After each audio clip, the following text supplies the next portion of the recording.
Regresamos hoy, amigo oyente, al capítulo 14 de este libro de Isaías, y en nuestro programa anterior quedamos en un lugar muy importante. En realidad, tenemos aquí el origen de la maldad, el origen de Satanás, quien fue el instigador de la maldad. Siempre se ha presentado la pregunta de cómo se originó el pecado, y en realidad, ¿qué es el pecado? Ahora, Satanás no salió de noche y fue y se emborrachó. Eso no fue lo que él hizo. Tampoco salió a robar nada. Lo que él hizo puede ser expresado en solo una palabra, y es orgullo. Es decir, un orgullo exagerado, y deseamos reducirlo ahora a su denominador más pequeño. Ahora, ¿qué es el pecado? Bueno, pecado es cualquier cosa que sea contraria a la voluntad de Dios. Satanás fue creado, como vamos a ver, como ángel de luz, porque eso es lo que él era. Él era el hijo de la mañana, un ser perfecto, pero él recibió una voluntad libre. Él podía elegir lo que quería. Él se ensoberbeció y enorgulleció de tal manera que quiso oponer su voluntad a la voluntad de Dios. En nuestro programa anterior vimos en los versículos 13 y 14 de este capítulo 14 de Isaías, declaraciones de Satanás en las que expresa su voluntad, su propio deseo de hacer las cosas según su orgullo. Encontramos aquí algo muy interesante en los versículos 13 y 14 de este capítulo 14 de Isaías. Tú que decías en tu corazón, subiré al cielo, en lo alto, junto a las estrellas de Dios, levantaré mi trono, y en el monte del testimonio me sentaré, a los lados del norte, sobre las alturas de las nubes subiré, y seré semejante al Altísimo. No era el propósito de Satanás el de ser diferente a Dios. Él quería ser igual a Dios. Él quería ser, en otras palabras, Dios mismo. Y él puso su voluntad por encima de la voluntad de Dios. Y cualquier criatura que hace eso se coloca a sí mismo en el lugar de Dios. Hay muchos hombres hoy que están obrando de esa manera. Hay muchos hombres que ponen su propia voluntad por encima de la voluntad de Dios, y eso quiere decir que el hombre se está haciendo a sí mismo Dios. Y él ocupa ese lugar. Y eso es lo que es el pecado hoy en la familia humana. Todos nosotros nos hemos descarriado como ovejas. ¿Cómo? Apartados de la voluntad de Dios. Cada uno se dirige por su propio camino, el camino del hombre. Existen dos caminos, amigo oyente. Uno de ellos es el camino de Dios y el otro es el camino del hombre.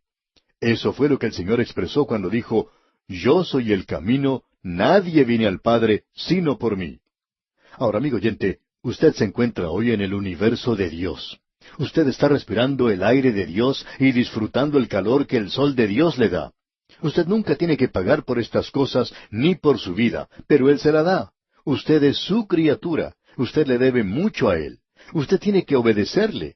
Él dice que usted y yo, que nosotros, somos incapaces de obedecer. No está en el hombre el obedecer a Dios. No está en el hombre el andar en obediencia a Dios. El hombre tiene que ir al Señor Jesucristo como un pobre pecador perdido. Él está lejos de Dios, pero este es el camino hacia Dios. Y él entonces recibe un nombre nuevo. Eso es lo que quiere decir nacer de nuevo. Este es un pasaje tremendo de la Escritura. Notemos ahora lo que dice este capítulo. Dios le va a castigar y permítanos decirle, amigo oyente, que es un castigo muy severo. El versículo 15 de este capítulo 14 dice, Mas tú derribado eres hasta el Seol, a los lados del abismo. Aquí tenemos el juicio, el castigo de Satanás. Y usted recordará que el Señor Jesucristo dijo que Él había visto a Satanás cayendo como un relámpago del cielo, y en el libro de Apocalipsis también se nos habla de eso. Y finalmente, vamos a ver que Él será arrojado en el lago de fuego y azufre. Eso ha sido preparado para Él. Él es una criatura que ha puesto su propia voluntad contra la voluntad de Dios. Dios está elaborando un gran plan y un gran propósito que está mucho más allá del pensamiento de cualquier hombre aquí en la tierra.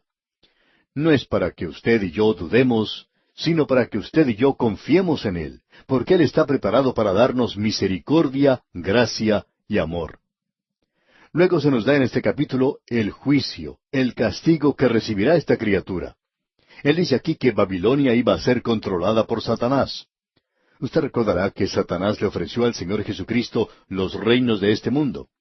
Babilonia le pertenecía a él, y detrás de Babilonia estaba Satanás, detrás de los reinos de este mundo. Esta es una revelación tremenda la que tenemos aquí.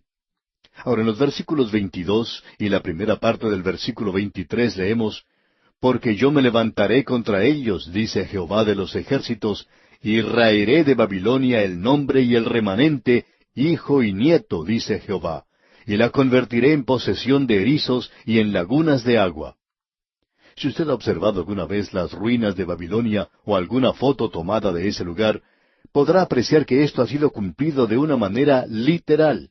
Se ha de reedificar en aquel día. Habrá nuevamente una Babilonia, un lugar donde se establecerá el gobierno de este mundo, y nuevamente se podrá escuchar una Babel de muchas voces en ese lugar. Habrá una torre de Babel contra Dios, y nuevamente Dios bajará a juzgar, y ese será el juicio final. Esa es la razón por la cual esas grandes verdades han sido presentadas ante nosotros allá en el libro de Génesis, para dejarnos saber lo que sucederá en el futuro. Luego en el versículo 25 de este capítulo 14 de Isaías se nos menciona otra cosa más.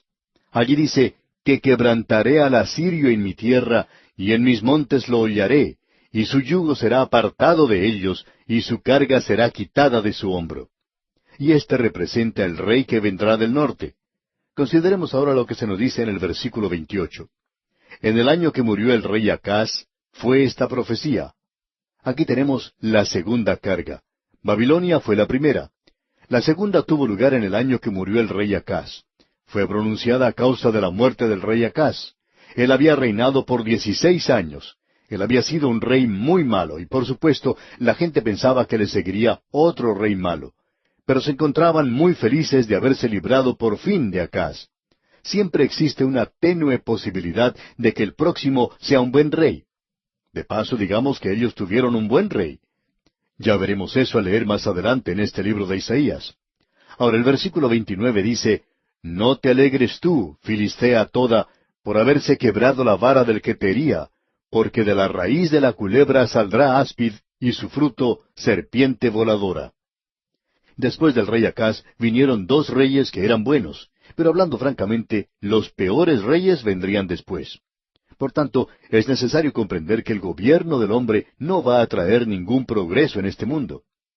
En nuestros países tenemos la oportunidad de elegir a nuestros presidentes, y hay veces en que opinamos que con el cambiar del presidente o el cambiar de partido político, esto puede producir progreso.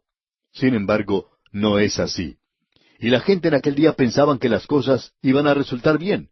Pero leemos, «No te alegres tú, Filistea toda», porque aunque ha muerto el rey Acaz, las cosas no van a cambiar ni van a ser mejores. Ahora, antes de que lleguen las bendiciones del reino, tendrá lugar un castigo severo de parte de Dios. Él está mirando hacia el futuro cuando llegará el anticristo, y entonces llegará el período de la gran tribulación. Hay aquellos que creen que esto no es una carga demasiado grande. En realidad es difícil creer que lo sea. Sin embargo, lo es, amigo oyente. Ahora, el nombre Palestina es algo interesante. En realidad se refiere a aquellos que le dieron el nombre a esa tierra. Los que le dieron su nombre a esa tierra fueron los filisteos. Ellos habían llegado por la costa saliendo de Egipto. Ellos se habían introducido en esa tierra. Ya estaban en ese lugar cuando llegó Israel allí, y aparentemente no estaban allí en los días de Abraham, porque en ese entonces estaba el cananeo ocupando esa tierra. Pero cuando ellos regresaron después de 400 años, los filisteos habían entrado a esa tierra. Cuando estudiemos los libros de Sofonías y Zacarías, veremos que había profecías específicas contra el país filisteo. Ascalón es mencionada, así como también Asdod, y había profecías específicas en cuanto a ellas, y deberían ser destruidas, y eso fue cumplido literalmente. Bien, llegamos ahora al capítulo 15 de Isaías, y a la tercera profecía o carga, la carga de Moab.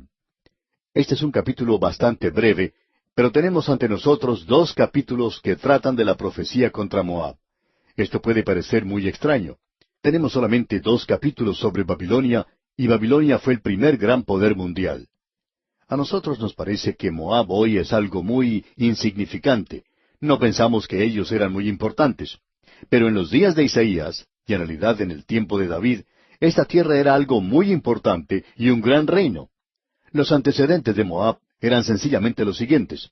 tenemos aquí la carga o profecía de Moab, y lo que aquí se nos presenta es una destrucción repentina de esa tierra. Y ellos tienen una historia bastante interesante, digamos de paso. Tiene sus comienzos en la época de Lot. Llegaron a existir cuando Moab era un hijo de Lot mediante su relación incestuosa con su hija mayor. El hijo ilegítimo de este asunto tan sórdido llegó a ser el padre de los moabitas. Esta gente llegó a ser un enemigo inveterado y persistente de la nación de Israel. El rey de Moab, Balac, contrató al profeta Balaam para que maldijera al pueblo de Israel, porque él les temía cuando pasaban a través de la tierra de Moab. Luego también tenemos una historia muy hermosa.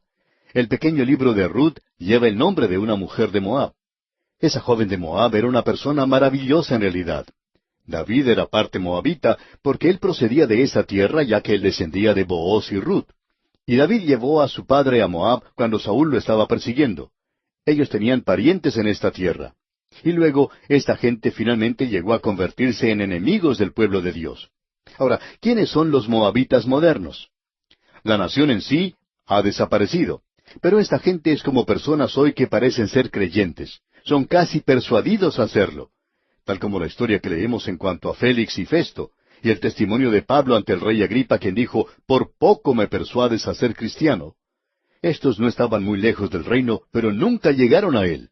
Eran nada más que vecinos. En realidad, hoy esa tierra forma parte del reino hachemita del Jordán. Y ellos tenían a Jerusalén en su reino. Pero por supuesto sabemos que Israel tomó esa ciudad y colocó nuevamente las fronteras donde se encontraban originalmente en el río Jordán.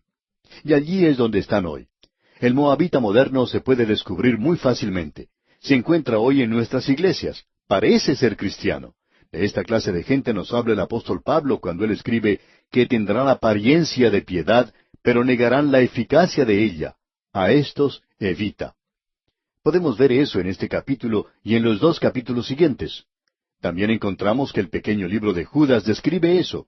Él dice que estos hombres son impíos. Pretenden ser cristianos, pero en realidad son impíos. Estos son murmuradores, querellosos, que andan según sus propios deseos, cuya boca habla cosas infladas, adulando a las personas para sacar provecho. Era peligroso tener un amigo como Moab. Nunca se podía confiar en ellos como una nación aliada de Israel. En el capítulo 15 se nos menciona el castigo que vendrá. El primer versículo dice, «Profecía sobre Moab. Cierto, de noche fue destruida Ar de Moab, puesta en silencio. Cierto, de noche fue destruida Kir de Moab, reducida a silencio. Y así fue. Silenciosamente y durante la noche llegó a Siria, y Asiria destruyó esta nación en una forma que en realidad es increíble, y que casi ni se puede describir. Parecería que los hubieran barrido completamente de la faz de la tierra. Ahora el versículo 2 dice, «Subió a Bajid y a Dibón, lugares altos, a llorar. Sobre Nebo y sobre Medeba aullará Moab.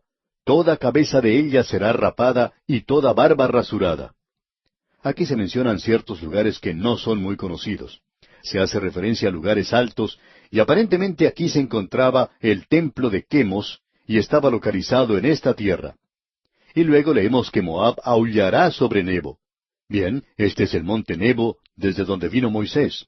Luego se menciona Medeba. Esas son ciudades en esa tierra. Él nos dice aquí que esa era la forma en que ellas iban a ser destruidas. Estas eran aquellas personas que profesaban conocer a Dios, y sin embargo, pasaban su tiempo en un templo pagano adorando a un Dios pagano, y decían que estaban adorando al Dios vivo y verdadero. Ahora el versículo 3 de este capítulo 15 de Isaías dice, «Se ceñirán de cilicio en sus calles, en sus terrados y en sus plazas aullarán todos, deshaciéndose en llanto». Hoy ese lugar es un lugar muy pobre. Sin embargo, en aquel día era una tierra muy rica.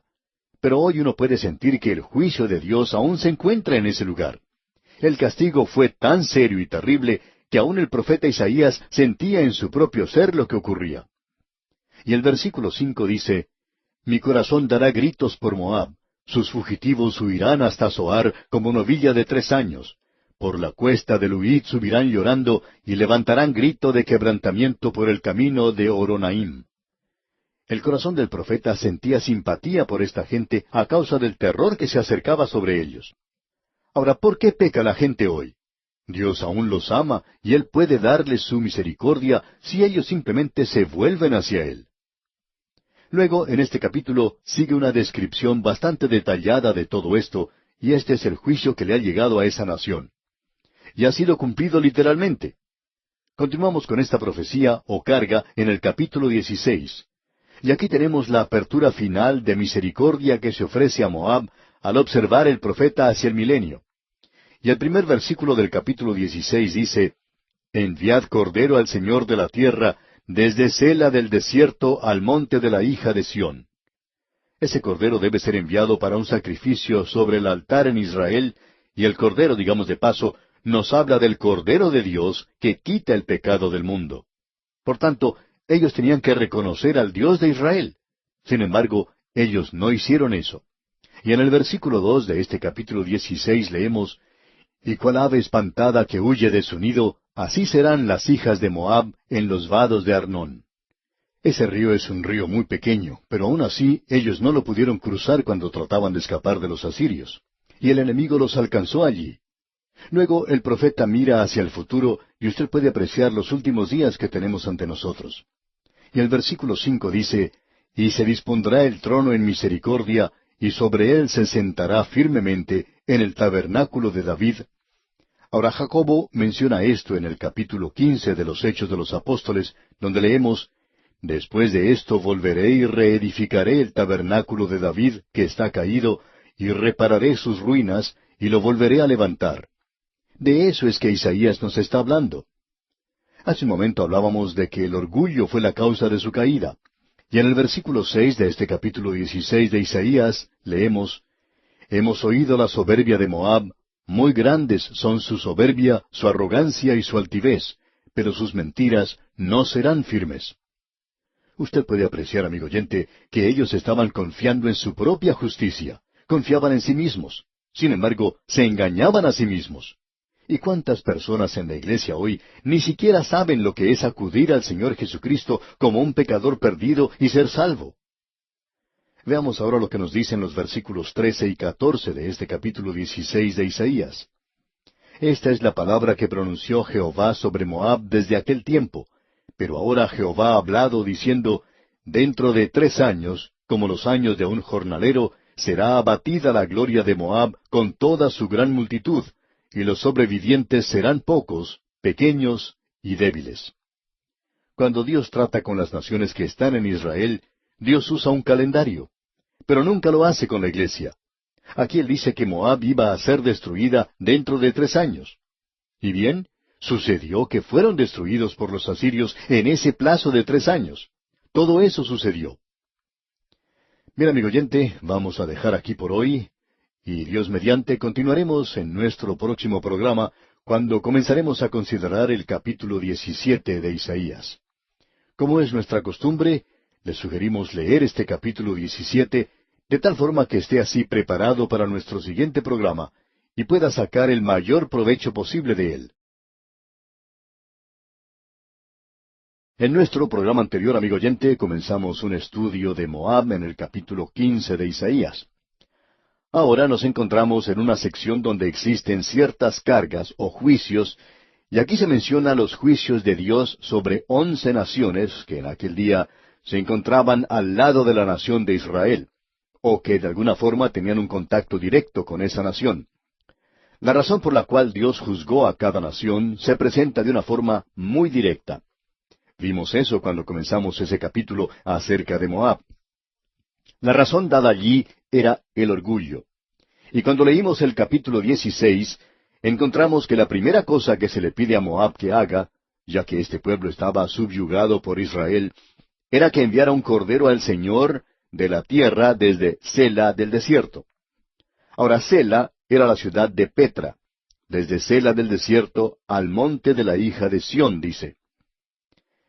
En esa ciudad se había tallado en la roca un altar donde se ofrecía holocaustos. Ahora Dios dice, envíen sus sacrificios al altar de Jerusalén. Y esto, dijimos, nos habla de la cruz de Cristo. Esta gente se negó a hacerlo. Ellos querían ser religiosos sin reconocer el hecho de que estaban sujetos a una voluntad superior, que ellos eran pecadores ante Dios, y en realidad ese fue el gran pecado contra esta nación. Ahora en el versículo 6 del capítulo 16 leemos, Hemos oído la soberbia de Moab. Muy grandes son su soberbia, su arrogancia y su altivez, pero sus mentiras no serán firmes. La razón por la cual Dios tuvo que rechazar y juzgar a Moab fue debido a que el orgullo de ellos los forzó, digamos, a rechazar la oferta de misericordia de parte de Dios. Dios los hubiera librado. Este pueblo también se negó a dar refugio a la gente de Israel. Eso lo veremos más adelante.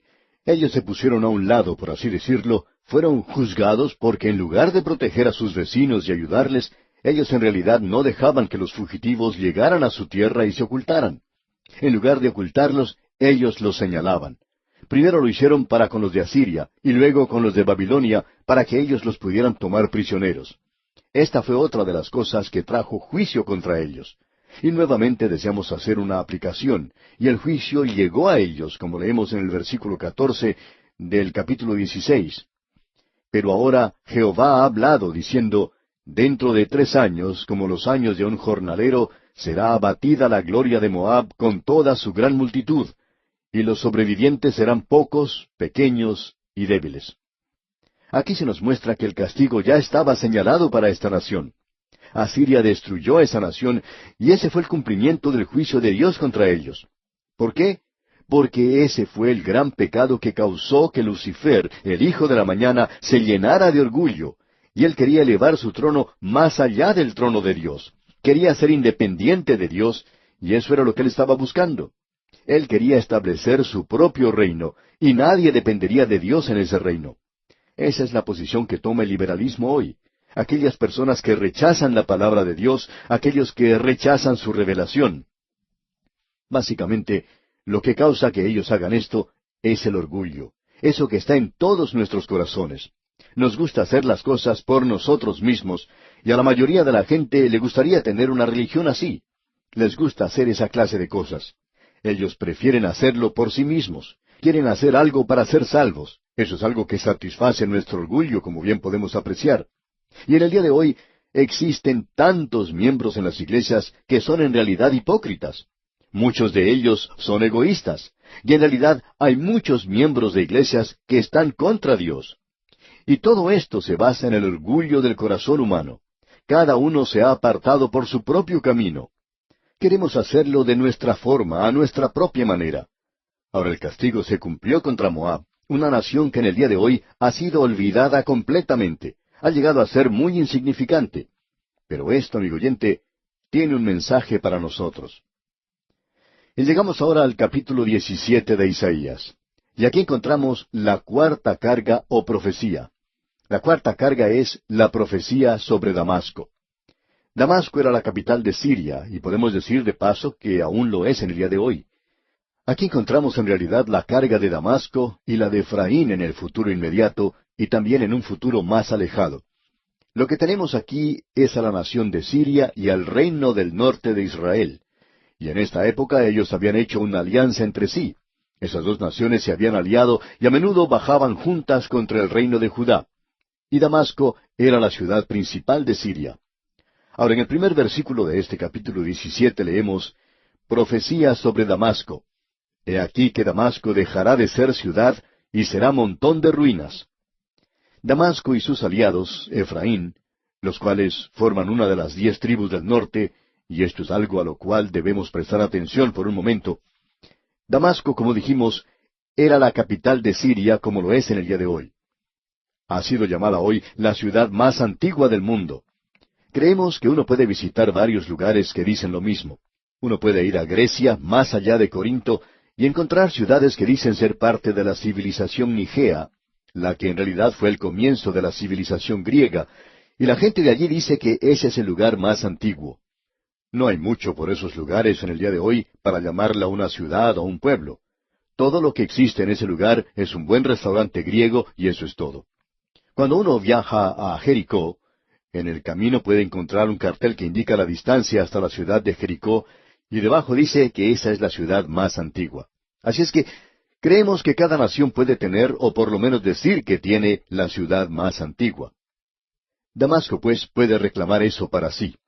Ahora, fue Vitringa quien escribió lo siguiente: Damasco ha sido destruida más a menudo que cualquier otra ciudad, y se levanta nuevamente de las cenizas. Y ya vamos a ver eso. Damasco quiere decir Siria. Efraín, por su parte, es el nombre de una tribu de Israel. También es el nombre de una ciudad. Igualmente es el nombre de una montaña y el nombre de un hombre. También se refiere a las 10 tribus de Israel. Esa es una de las palabras que se usa en lugar de decir Israel. Fue usada por los profetas. Usted puede encontrar que Oseas, por ejemplo, utilizó esa expresión. Bien, aquí se usa para representar a las tribus del norte que ordinariamente se llaman Israel. Aquí tenemos, pues, la carga, la profecía de Damasco. Damasco ya no será más una ciudad y será un montón de ruinas. Hay algunas personas que dicen, bueno, mire, esto no ha sido cumplido aún. Pero como ya hemos dicho, existe un cumplimiento futuro de todas estas profecías y también creemos que aquí se trata de un cumplimiento local. Alguien quizá nos diga, ¿cómo puede explicar eso? Bueno, creemos que existen 2 profecías y las explicaciones que tenemos tienen sentido por lo menos para nosotros. La primera de ellas es que los historiadores no siempre dicen las cosas tal cual son. Cierto hombre que escribía historia, no hace mucho, hizo una declaración de que los mentirosos más grandes del mundo eran los historiadores. Los historiadores no siempre han dicho lo correcto al decir que esta es la ciudad más antigua, es decir, la ciudad original de Damasco. Porque en esa zona se encuentran muchas ruinas de una ciudad, y cualquiera de esas ruinas podría haber sido la antigua Damasco. Y probablemente así sea. Damasco es igual a muchas grandes ciudades antiguas. Cuando era destruida en algún lugar, los habitantes siempre podían volver a reedificarla sobre las ruinas. Hay veces en que ellos cambiaban de lugar y la reedificaban en otro lugar. Con algunas ciudades no hacían eso o no sabían hacer eso, a causa de que la gente opinaba que esas ciudades eran sagradas. Jerusalén, por ejemplo, es una ciudad así. Hubiera sido mucho más fácil reedificar la ciudad en otro lugar en la época de Nehemías. Pero eso no se hizo porque había tantas cosas que eran sagradas en conexión con la ciudad antigua. Los historiadores todavía no nos han indicado cuál de las ruinas que existen en ese lugar podrían haber sido de la antigua Damasco. Esa es una de las explicaciones. La otra es que es la ciudad más antigua y que ha soportado las atrocidades de la guerra y que nunca ha dejado de ser una ciudad aun cuando haya cambiado de localidad. Es probablemente la ciudad más antigua en el mundo. Pero esa ciudad que ha sobrevivido cada catástrofe que ha venido a esta tierra, y especialmente a ese lugar que ha visto ejércitos pasar a través de ella y ha podido sobrevivir, no podrá sobrevivir durante el período de la gran tribulación. En ese período será destruida, y como nos dice el escritor aquí, dejará de ser una ciudad. Llegará a ser entonces un montón de ruinas. Y creemos que ambas cosas están correctas en relación a esta ciudad. Son declaraciones verdaderas y por cierto que podemos decir que es profecía cumplida. Ahora el versículo 2 de este capítulo 17 dice, Las ciudades de Aroer están desamparadas, en majadas se convertirán, dormirán allí, y no habrá quien los espante. Esta ciudad de Aroer era un suburbio cerca de Damasco. Esa zona será totalmente destruida. Eso probablemente ha ocurrido con Damasco en el pasado, y probablemente vuelva a suceder. Ahora en el versículo 3 de este capítulo 17 leemos, Y cesará el socorro de Efraín y el reino de Damasco, y lo que quede de Siria será como la gloria de los hijos de Israel, dice Jehová de los ejércitos. Es decir, que el reino del norte de Israel soportará su parte de la carga de Damasco en el juicio a causa de su alianza con esa nación. Se nos dice allá en el segundo libro de Reyes que ambas serán asediadas por ese gran monarca Tiglat-Pileser. Y estas 2 naciones fueron llevadas cautivas por el rey Salmanasar. Esto lo vemos en el segundo libro de Reyes, capítulo 17, versículo 6. Esto, por cierto, que es un cumplimiento parcial de la profecía de Isaías. Pero en cuanto a muchas de ellas se refiere, es el cumplimiento total. Debemos decir que para nosotros esto está echando una mirada hacia el futuro. Y por cierto que tenemos un cumplimiento parcial. Muchas veces encontramos eso en la palabra de Dios. Ahora, en lo que resta de este capítulo, vemos que el cumplimiento de este castigo se realizará. No vamos a entrar en detalles aquí porque necesitamos adelantarnos un poco hoy. Pasemos entonces al versículo 10 de este capítulo 17 de Isaías. Porque te olvidaste del Dios de tu salvación y no te acordaste de la roca de tu refugio. Por tanto, sembrarás plantas hermosas y plantarás sarmiento extraño. Lo que tenemos ante nosotros es lo siguiente. Creemos que esto es algo que se ha cumplido literalmente, pero que también tiene su aplicación espiritual. Siempre es así. Usted puede notar hoy cómo se han plantado árboles hermosos y plantas hermosas y sarmientos en ese lugar. Vemos que hay muchos visitantes que tienen el privilegio de plantar en la tierra de Israel. Los bosques de cedro del Líbano han sido aserrados completamente. En el pasado había muchos árboles. El Monte de las Olivas, por ejemplo, estaba completamente cubierto de árboles. El enemigo los quitó, y en realidad eso ocurrió cuando los turcos controlaban a Palestina. Con ciertos impuestos que pusieron en los árboles, fueron muy pocos los que quedaron plantados. La gente los cortaba para no tener que pagar los impuestos, y la tierra quedó prácticamente sin árboles. Después de la Primera Guerra Mundial, Inglaterra comenzó un plan de reforestación, de arborización en esa tierra. Y el gobierno actual de Israel ha continuado con este plan, y se ha podido plantar literalmente millones de árboles en aquel lugar. Bien, llegamos ahora al capítulo 18 de Isaías. Y aquí tenemos la siguiente carga. Es la quinta profecía que se menciona, y es la carga de la tierra que está detrás de los ríos de Etiopía. Hubo en algún tiempo personas que opinaban que aquí se estaba hablando acerca de Egipto. Pero no se habla aquí de Egipto porque ese país es mencionado más adelante. De eso hablaremos en nuestro próximo programa, porque vamos a observar cuán literalmente se ha cumplido la profecía en cuanto a Egipto. Ese es un reino con el cual Dios no ha terminado su tarea aún, y es interesante notar que de ese antiguo mundo este gran reino ha descendido, tal cual Dios dijo que ocurriría. Ahora, ¿qué es lo que se quiere decir en cuanto a la carga de la tierra que está detrás de los ríos de Etiopía? Por cierto que no es una descripción de Egipto. Hay algunas personas que aún tratan de incluir aquí a países como Inglaterra y Estados Unidos, y cuando comenzamos a leer cosas como esas, en realidad me dan ganas de bostezar porque estas cosas nos cansan. Eso no es interpretar la palabra de Dios. La realidad es que aquí se está hablando de la tierra de Etiopía. Ahora existen dos Etiopías. La palabra original que se usaba era Cus, y existe una en Asia, como es mencionado allá en Génesis capítulo 2, versículo 13, y también tenemos una en África, y eso lo podemos leer allá en Éxodo capítulo 2, versículos 15 al 21. Creemos que estamos hablando aquí acerca de la Etiopía de África. Estamos seguros en cuanto a eso, ya que es mencionada aquí la tierra que está tras los ríos de Etiopía. Y los ríos de Etiopía es una referencia al río Nilo, por supuesto. Lo que tenemos ante nosotros aquí es algo que opinamos es muy interesante y maravilloso.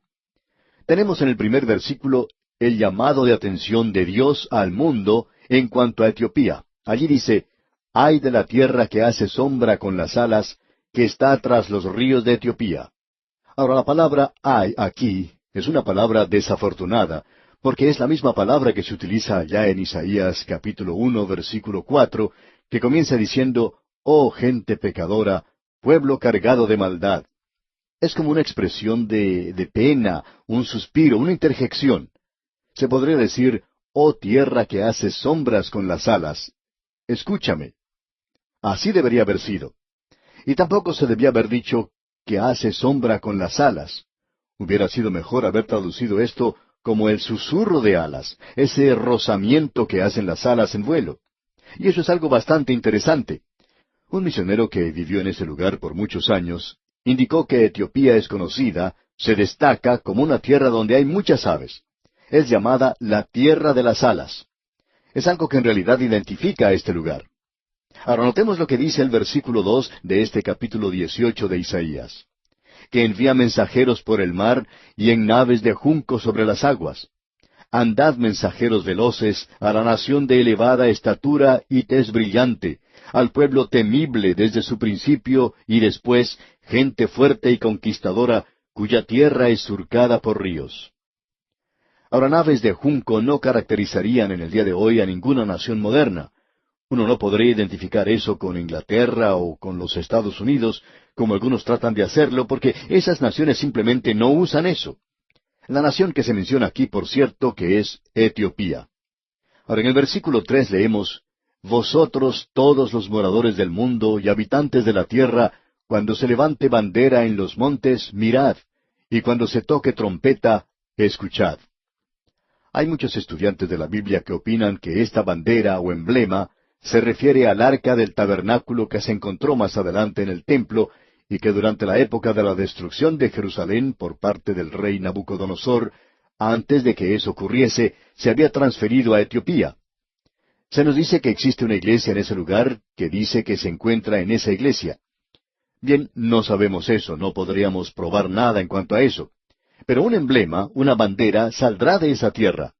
Eso es interesante. No estamos tratando de decir lo que eso será o lo que sugiere. Simplemente diremos que una bandera saldrá de esa tierra.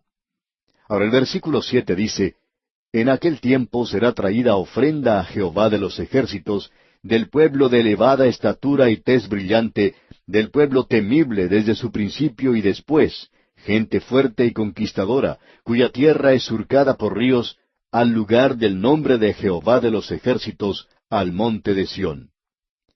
Es evidente que la referencia aquí es a los habitantes de Etiopía, que no hay un juicio contra ellos, sino que vemos que ellos se encontrarán en Jerusalén. Y ya hemos señalado un versículo en el libro de los Salmos, donde dice que los habitantes de Israel le preguntan a los de Etiopía, ¿qué estáis haciendo vosotros en Jerusalén? Parecería que se estuviera hablando de integración racial en aquel día. Quizá eso llegue a ocurrir en el milenio, pero él va a decir, yo he nacido aquí, yo he nacido de nuevo. Dios tiene cosas maravillosas que decir en cuanto a Etiopía. Cuando Mussolini invadió a Etiopía, Dios no permitió que ellos cayeran, aun en la forma brutal en la cual estaban siendo tratados. Mussolini cayó, y Etiopía es aún una nación y lo será hasta cuando llegue el milenio. Y aquí nos detenemos por hoy, amigo oyente. En nuestro próximo programa comenzaremos a estudiar el capítulo 19 de este libro de Isaías, donde daremos consideración a la profecía sobre Egipto. Como siempre lo hacemos, le sugerimos leer todo el capítulo 19 para estar así mejor preparado para nuestro próximo estudio. En el día de hoy, amigo oyente, llegamos al capítulo 19 de Isaías, y este capítulo trata de la carga o profecía sobre Egipto, que es la sexta carga. Como ya hemos visto anteriormente, este es un juicio. Aquí tenemos unos 11 juicios que conciernen a las naciones que rodean a Israel. Y por cierto que la nación de Egipto es una nación que uno esperaría ver en una lista como esta. Este es sin duda alguna uno de los grandes pasajes que nos ilustran la exactitud de la palabra de Dios. Creemos que una de las grandes pruebas de la palabra de Dios es la profecía que ya ha sido cumplida. No tenemos ninguna otra nación que se destaque tanto en las páginas de la Escritura como lo es la nación de Egipto en relación a Israel. La historia de esta nación es mucho más larga que cualquier otra nación mencionada en las Escrituras, incluyendo a Israel. En realidad, fue en la tierra de Egipto donde nació la nación de Israel, es decir, donde se convirtió en nación. Allí habían ido 70 almas de la familia de Jacob. Salieron de ese lugar unos 400 años más tarde, siendo ya centenares de personas, por lo menos 1,5 millones formaban la nación. Ahora, la nación de Egipto, en esa época, ya era una nación antigua. Ha sido una de las naciones más antiguas de las grandes naciones del pasado, y lo que es notable acerca de esto es que ha tenido una historia continua hasta el día presente. Y por supuesto, está en existencia en el día de hoy y tiene una parte importante en los eventos mundiales. Tiene un futuro glorioso que se predice en las páginas de las Escrituras que estamos considerando en el día de hoy. Ahora, este capítulo contiene todos los elementos que entran en la historia de la nación. Tenemos aquí su pasado y su presente, así como también su futuro. Vemos cada uno de estos tiempos en las páginas de las Escrituras cuando Abraham huyó de Egipto y de paso digamos que llegó a tener dificultades. Luego más tarde, José fue vendido a mercaderes que iban a Egipto y más adelante forzó a su padre Jacob y a sus 12 hijos a ir a Egipto con sus familias, un total de 70 almas. Ahora Israel llegó a ser una gran nación en la esclavitud de los ladrillares de Egipto. Y más adelante, cuando regresaron a su tierra, dos de sus reyes, el rey Acaz y Ezequías, ambos llegaron a hacer alianza con Egipto, y encontraron que esta nación era un aliado en el cual no se podía confiar. Durante el período entre el Antiguo y el Nuevo Testamento, en ese período entre los libros de Malaquías y Mateo, Israel padeció penosamente a manos de la nación egipcia, y cuando nació el Señor Jesucristo, Él fue llevado a Egipto. Y el Evangelio en esos días tempranos tuvo muchos convertidos en Egipto durante los primeros 3 siglos de la era cristiana. De esa sección del mundo salieron 3 grandes santos de la Iglesia: Atanasio, Orígenes y San Agustín, y varios otros. Estos 3 siempre hemos pensado que han sido los más destacados. Cada uno de ellos es un aguijón, creemos nosotros, a la vista de la nueva nación de Israel. Ahora hemos dividido este capítulo en los primeros 15 versículos, donde se encuentra la profecía cumplida, y luego el resto del capítulo en profecía que aún no se ha cumplido, aquello que se encuentra en el futuro. Y quisiéramos mencionar algunas de esas cosas porque son grandes cosas que se destacan en este capítulo en particular. En primer lugar, notemos lo que nos dice el primer versículo de este capítulo 19. Profecía sobre Egipto. He aquí que Jehová monta sobre una ligera nube, y entrará en Egipto, y los ídolos de Egipto temblarán delante de él, y desfallecerá el corazón de los egipcios dentro de ellos. La acusación principal y el juicio de Dios contra Israel era por la idolatría. Vamos a ver eso nuevamente al observar el libro de Ezequiel, porque otra de las profecías más destacadas se encuentra en Ezequiel, donde Dios dijo que cada ídolo desaparecería de Egipto, y Egipto tenía tantos ídolos como los tenía Babilonia. Babilonia fue el lugar donde tuvo su origen prácticamente la idolatría, pero por cierto que Egipto contribuyó mucho a esto. Creemos que las declaraciones del apóstol Pablo, allá en su carta a los Romanos capítulo 1, versículos 21 al 23, probablemente son más aptas para Egipto que para cualquier otra nación. Allí dice Pablo lo siguiente: Pues habiendo conocido a Dios, no le glorificaron como a Dios, ni le dieron gracias, sino que se envanecieron en sus razonamientos, y su necio corazón fue entenebrecido. Profesando ser sabios, se hicieron necios, y cambiaron la gloria del Dios incorruptible en semejanza de imagen de hombre corruptible, de ave, de cuadrúpedos y de reptiles. Ahora, la historia nos da testimonio del hecho de que era originalmente monoteísta. Nos referimos a Egipto, desde luego. Es decir, que ellos, los egipcios, adoraban a un solo Dios. Pero gradualmente se deslizaron hacia la peor clase de idolatría, donde cada criatura debajo del cielo era adorada. Para ellos había dioses de ciudades específicas, de astros y fenómenos astronómicos, tales como el sol y la esfera celeste, y animales y plantas, y también de diversos aspectos de la vida, tales como el amor y la guerra. Cuando Moisés estaba listo para librar a la nación de Israel del poder de Egipto, Dios tuvo que llevar a cabo una guerra, lo cual le agradó hacer. Él la llamó la batalla de los dioses, cuando Moisés pudo provocar las plagas en Egipto. Cada una de esas plagas fue dirigida contra un dios, uno de los ídolos de Egipto. Y el Señor Jehová castigó todas las formas de idolatría en Egipto, desde el sol en los cielos hasta el río Nilo, así como también las ranas y los piojos que se encontraban en la tierra. Y ahora el Señor Jehová baja montado sobre una nube para destruir los ídolos de Egipto, y es interesante saber que la idolatría ha desaparecido de esa tierra desde hace mucho tiempo, aun cuando la gente mora en la ignorancia y la superstición religiosa moderna. Es difícil encontrar otro lugar que se encuentre bajo tinieblas más tenebrosas que la tierra de Egipto, y eso es una profecía que ha sido cumplida literalmente. Aquí vemos otra cosa en el siguiente versículo, versículo 2. Levantaré egipcios contra egipcios, y cada uno peleará contra su hermano, cada uno contra su prójimo, ciudad contra ciudad, y reino contra reino. Durante la época de Isaías, fueron varios los faraones que se levantaron. Ellos no podían ya controlar este gran reino, y el ejército no les obedecía más.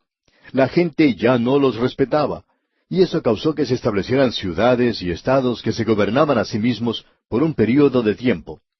Es por eso que existen esas divisiones en la zona norte del Nilo, donde existen grandes ciudades en esa sección del país. Y luego, descendiendo hacia el sur, nuevamente hay otra división donde se encuentra la ciudad de Menfis, y sabemos que eso está mencionado en las Escrituras. Ahora el versículo 3 del capítulo 19 nos dice, y el espíritu de Egipto se desvanecerá en medio de él, y destruiré su consejo, y preguntarán a sus imágenes, a sus hechiceros, a sus evocadores y a sus adivinos.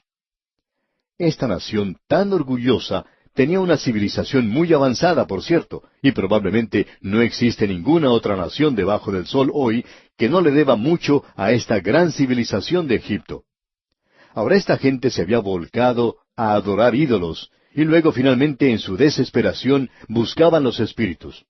Y uno puede encontrar eso, por ejemplo, en la época de Moisés, cuando los magos fueron llamados a la presencia de Faraón. Usted recuerda que estos magos en realidad pudieron duplicar algunos de los milagros que había realizado Moisés. Llegó la ocasión cuando ya no pudieron duplicarlos más y entonces huyeron. Pero al principio pudieron hacerlo.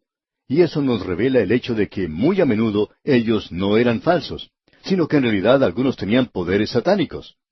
Ahora aquí se nos dice que el espíritu de Egipto se desvanecerá.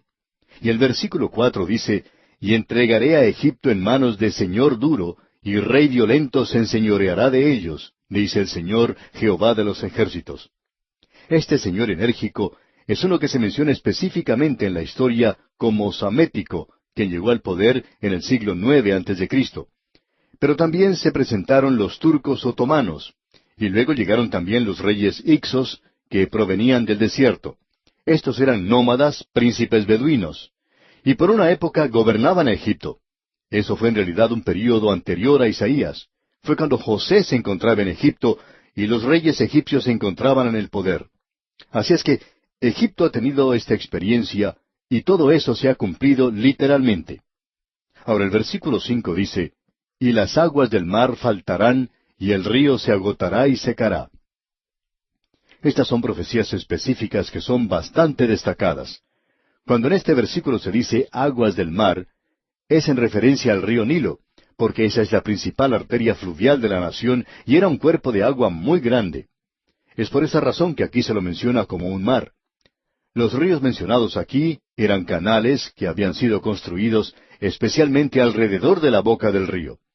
Y ese lugar tenía que mantenerse abierto todo el tiempo, ya que en aquel día el río traía mucha arena y la gente debía trabajar para mantener esa boca del río abierta. Eso ocurre en muchos otros lugares del mundo.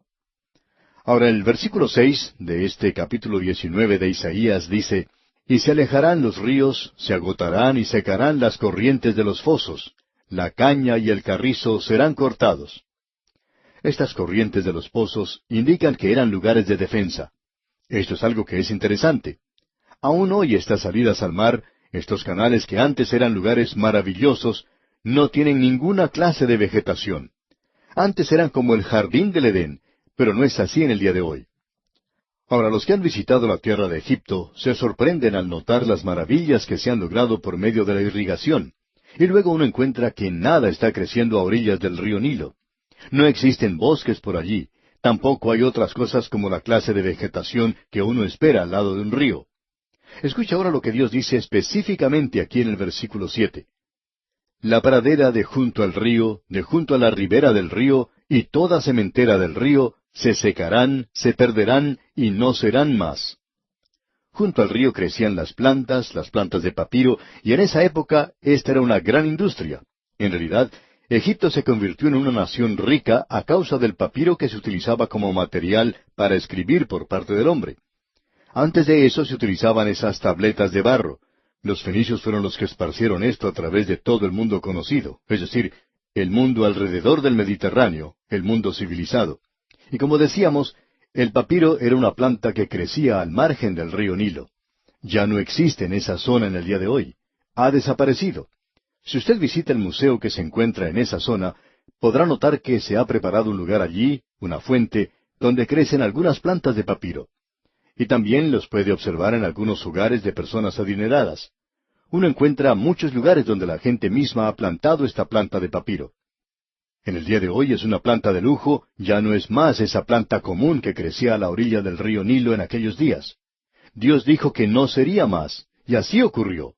Usted puede explicar esto de cualquier forma que se le ocurra, amigo oyente, pero Dios dijo que no iba a crecer más. Y creemos que Dios tuvo que ver mucho con esto.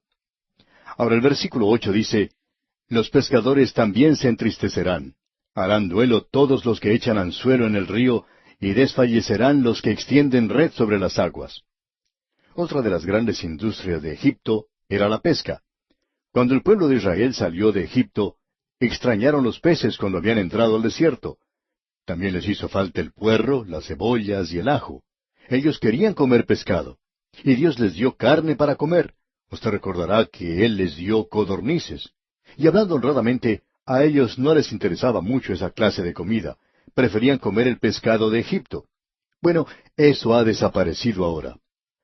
Al viajar por el río Nilo, solo se puede ver a muy pocas personas que están pescando. La industria pesquera ya no existe en ese lugar. Eso ya ha desaparecido. Ahora el versículo 9 de este capítulo 19 de Isaías nos dice, los que labran lino fino y los que tejen redes serán confundidos. Eso desaparecerá. Antes acostumbraban a tener plantas de lino fino, y era de tal calidad que no era sobrepasada por ninguna otra, ni siquiera la que viene de Irlanda en el día de hoy. Creemos que de 500 gramos ellos podían obtener unos 60,000 metros de hilo. Pero en Egipto ellos podían obtener hasta 100,000 metros, es decir, que casi era el doble de eso. Era algo muy parecido a la seda. Se nos dice que los pescadores utilizaban este material para hacer sus redes y la colocaban a través de un anillo que tenían en sus manos. Y este era el lino que también se utilizó en la construcción del tabernáculo en el desierto por la nación de Israel. Ahora esa industria ya ha desaparecido totalmente, y la industria pesquera también desaparecería. El versículo 10 dice, porque todas sus redes serán rotas, y se entristecerán todos los que hacen viveros para peces. La riqueza de Egipto, como ya se ha dicho, prácticamente consistía del río, ya que gracias a su volumen era llamado aquí en la Biblia un mar. Ahora eso ha desaparecido, y no solo eso, sino que se menciona aquí en el versículo 11, ciertamente son necios los príncipes de Zoán, el consejo de los prudentes consejeros de Faraón se ha desvanecido. ¿Cómo diréis a Faraón, yo soy hijo de los sabios e hijo de los reyes antiguos? Lo que ocurrió fue lo siguiente. En el linaje real de los faraones se casaban entre sí. En realidad hasta hermanos y hermanas se casaban. Y sus hijos eran retardados mentales. Ese fue el linaje que desapareció de Egipto. Dios dijo, ciertamente son necios los príncipes de Zoán. Y dice, se han engañado los príncipes de Menfis.